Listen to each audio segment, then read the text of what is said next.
Shields up, Ironbreakers. Rurikhan here coming at you with another video. Welcome back to Monster Hunter Rise. And we just had our live stream where we reacted live to everything that was announced as it was happening, which was friggin' fantastic. If you guys want, you can check that out in the channel. But I know that a lot of you guys don't want to, sift through 90 minutes of video or something like that. So I figured I would do a very quick summary of everything that was discussed in today's Monster Hunter Rise digital event. Now, I'm not going to be going too in-depth into some of these topics, as some of you might expect that I would, because I believe that the demo is going to be available pretty soon for us to check out. So once that is out, then I will delve deeper into some of the game mechanics once I get my hands on it. Now, they haven't given a specific time as to when the demo is going to be available for everyone, but Socks did tweet out indicating that it is going to be available in the UK in the early hours of the morning tomorrow. So that is actually the 8th for Europe, but it might still be the 7th for America, so it's a little bit confusing, so just take what you will from that information. That is all we know at this point about when the demo is going to be available. Now, the demo itself is going to be featuring 4 quests, for those of you that are curious about that. 2 of those quests are going to be regular hunts. One of them is going to be to go hunt a Great Izuchi. The other one is going to be to go hunt a Mizutsune, which, by the way, was also announced as a new monster. We'll have some footage of that here pretty soon. There's also 2 other quests, which are the basic training quest and the Wyvern Riding training quest. Now, the demo apparently has a limit as to how many hunts you can take, which I think it's 30 hunts, which is still a pretty reasonable number, but I'm pretty sure we're going to come up with a way to do more than 30 hunts, but we shall have to wait and see until we get our hands on it. Now, another thing that was announced in this event was a new map. The name of the map is the Frost Islands, and you actually get to see a significant portion of the map in the video.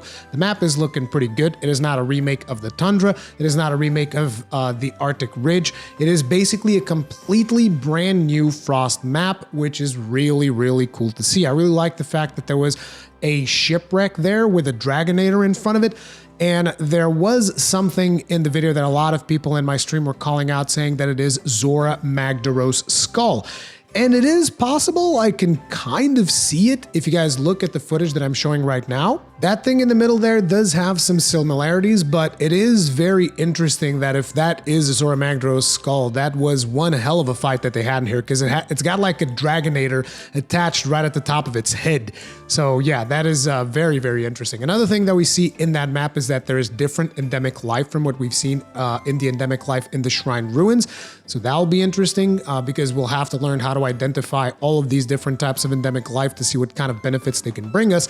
And then they showcased a bunch of new monsters, naturally starting with the monster that had that armor that we saw. I believe it was in the Greatsword showcase.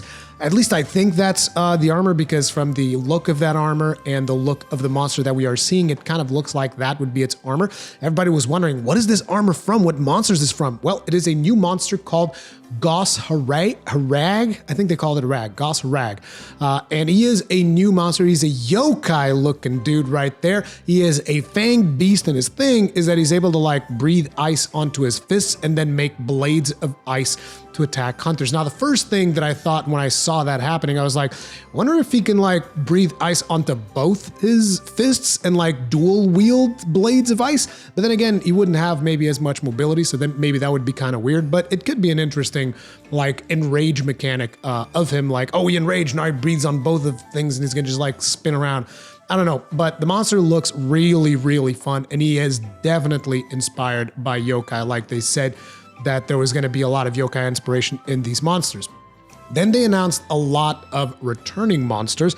I'm going to quickly go through them here. They announced Barioth, which you guys already know, you're going to have to break those wings if you hope to have any chance of success. They announced Kezu, and I just got to tell you guys, I could just kiss those beautiful big red lips he's got right there. But yeah, Kezu had already been kind of like announced. They just confirmed it and showed some gameplay in the event. Then they showcased some great baggy footage as well. which is going to be a sleep monster, as you guys should know by now, I would imagine. I haven't fought too many great baggies, so this should be interesting. You guys know that with the older Monster Hunters, I haven't really played that much of them.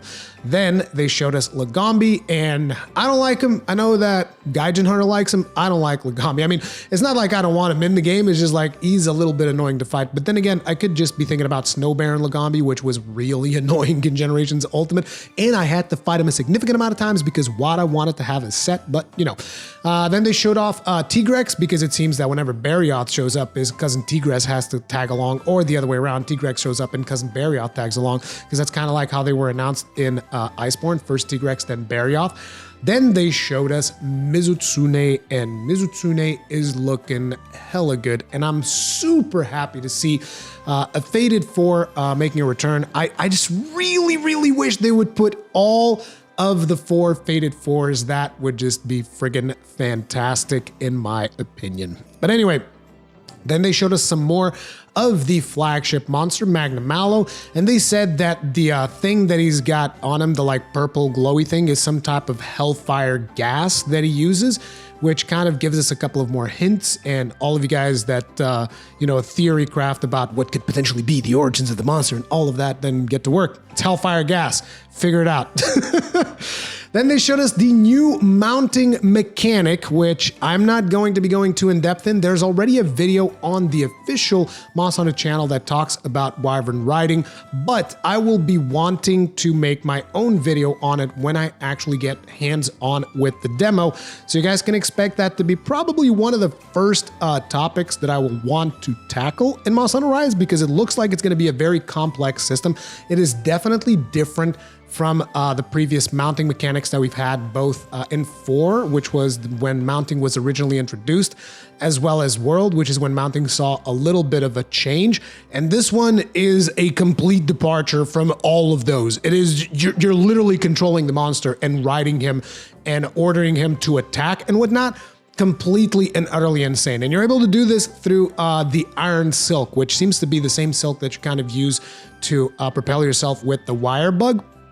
It almost looks like you're puppeteering the monster, which is very interesting. But yes, like I said, there's a video where they talk about this in more detail in the official Monster Hunter channel. There's also a video where they talk about wire bug movement as well. I will be linking those 2 videos. They were actually created by my good friend at Capcom, who is Socks. So make sure to check those out. Leave the guy a like, because I thought they were really well made to explain new players how these mechanics work. But naturally, I'll be making my own version of these videos, don't you worry about it.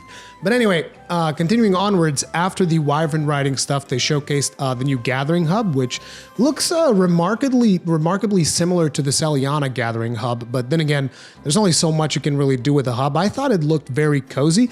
And then they showcased some of the characters. Now, we already knew a lot of the characters that they showcased there, so I'm not going to be repeating characters that we already talked about in previous videos, like Inoa, Minotu, the little girl that runs the tea shop, all of that, the Fugen and whatnot. I'm not going to be going over those. I will be going over the new characters. One of them in particular, Guildmaster Hojo, is just one of the characters that I really love, because the dude is riding a baby Tetsukabra. Does that mean that we're going to be getting a Tetsukabra in the game?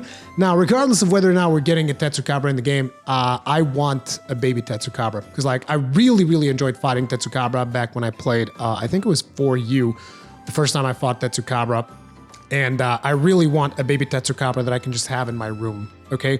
Capcom, you need to make that happen. You can't just let Guildmaster Hojo have one. I want one too, and he looks so friggin' cute, dude. But anyway, the Guildmaster Hojo is the dude who draws all of the quest notices for the quest board, which, by the way, the game appears to feature a lot of these watercoloring type things, Japanese art, which looks also very interesting. I'm curious to see how all of that looks when it's in the UI and whatnot. And yeah, very curious to see all of that stuff. Anyway, further on, they showed us Master Utsushi, who is the leader of the Kimura Hunters, so all of the Hunters of Kimura Village. We have Yori, who is the buddy handler, who is probably going to do something about like the skills that you have on your buddies, like your Palamutes and your Palicos. I would assume that you'll be able to like customize them somehow, change their armor, change their weapons, and maybe equip them with like tools like you had in World. Different tools will give them like different stuff that they can do. And Yori is probably going to be the one who's going to be teaching you all about that and kind of like maybe even handling that stuff for you. Then they talked about Kogarachi, who is the feline chief, and he deploys the Meowcenaries, which is going to be something that you have in pretty much every Monster Hunter game. Like I believe that in World it was called the Tail Raiders. So you'll be able to, you know, send out a bunch of Palicos, probably from other players that you encounter through the exchange of guild cards and whatnot. And you'll be able to send them out on quests to bring back materials for you. Some of those materials will also give you access to like secret armors and whatnot, and maybe even special layered armor. We shall see what the special rewards will be from the Meowcenaries, but this is going to be something that you will want to do in between every hunt, kind of like you always tend to do with Monster Hunter at the start of the game. They also showed us Rondine the Trader, who is going to be another character that's probably going to be bringing more exotic goods, and it's going to allow you, like, I would expect her to do the similar thing that we had the guy on the boat in Monster Hunter World. And I really wanted it to be the captain for Monster Hunter Tri, like the little dude with the big longsword. I wanted it to be him when I saw Rondine. I was like, oh well. But Gaijin was actually saying that the pictures on her boat are from like Monster Hunter 4, and there's one there from Yakumo Village as well. I don't know, I didn't pay too much attention to that stuff, but I just thought I would bring it up since Gaijin Hunter talked about it. But anyway, the other thing that they showed was a multiplayer training area. So there's going to be a training area that I would assume you'll have access to, probably not in the demo because the demo is like going to be much more limited, but in the final game, you'll have access to a training area. And kind of like in the vein of what they did in Iceborne, where you could like swap the items around and you would get like the barrel looking creature that you'd be able to practice in. This time they have like a full-fledged mechanical Tetranodon in there so that you can like practice different areas of the monster that you're hitting. So like hitting him in the head, hitting him in, you know, the legs, hitting him in the back, and just kind of like practice what your damage is going to be in the different areas, which is really, really good. I also saw some targets in the background, which is where you can see the other players. One of them was practicing with a bow. The other one was practicing with Insect Clave, throwing the Kinsect around to kind of like, you know, practice getting the buffs and all of that stuff. So it's cool that you have those targets there, and they're like moving targets for you to practice, you know, ranged combat and whatnot. So that's pretty cool. And then they also said in while they were showcasing the training area that you're able to change the behavior of these objects. So I would assume that you could potentially get the Tetranodon to like flip over or something so that you'll be able to hit it in the head. So that will be very interesting for you to like practice and whatnot in that training area. And the fact that you can actually do it in a multiplayer environment so that you can train tactics with your friends before you actually go and engage with a monster. But yeah, I've been speaking really fast because I wanted to make this video as short as possible. So I'm not going to be extending myself much more. As you guys know, I'm going to be having a surprise live stream later tonight. Make sure to show up because you definitely won't want to miss that. It's going to be good times. But yeah, that is going to be it for this video. If you guys enjoyed it, hit the like button. If you did not enjoy the dislike button, feedback is important.